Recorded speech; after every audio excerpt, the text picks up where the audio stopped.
The SS Ausonia, which was torpedoed by a German submarine more than 600 miles of the Cork coast. 44 of the crew, including Lawrence Curtis, died as a result.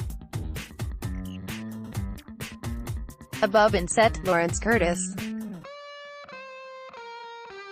Photo, courtesy of Anna Kessler. Lifestyle, community remembers merchant seaman Lawrence Curtis, whose body washed up near Carna in June 1918 after his ship was torpedoed more than 600 miles south of Cork. Judy Murphy reports.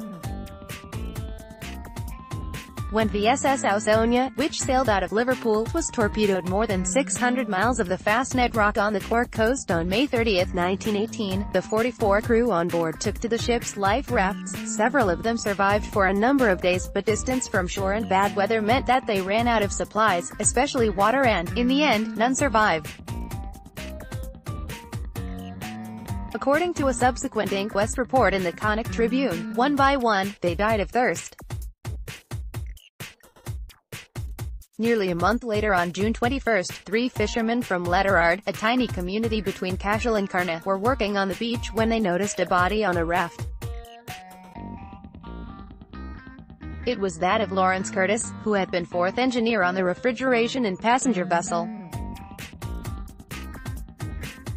The 3 men, Mark Keeley, Michael Sean Moore Keneally and Padraic Colm Green, were able to establish the merchant seaman's identity because, attached to his life jacket was a crucifix and a bottle, which contained 2 notes.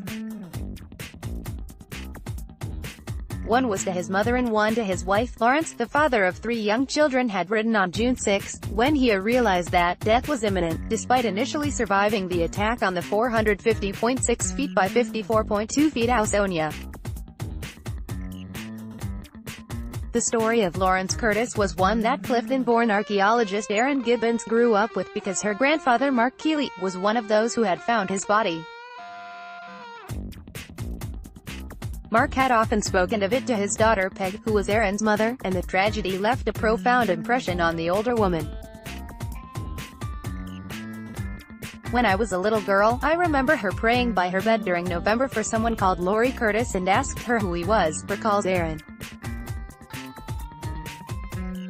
Peg told her that Curtis had been a Liverpool seaman whose body had washed up in Letterard on a raft towards the end of World War I. Peg Keeley Gibbons was not a conventionally devout Catholic, adds Erin, but she was concerned that Lawrence Curtis might not have anybody else to pray for him during the month of the Holy Souls, and Erin's older brother, Sean, also recalls those prayers from his childhood in the 1950s.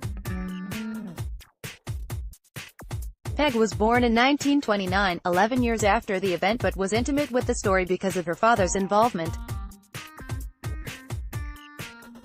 The events surrounding the discovery of Lawrence Curtis's body proves that fact can be stranger, and more upsetting, than fiction. For more, read this week's Connacht Tribune.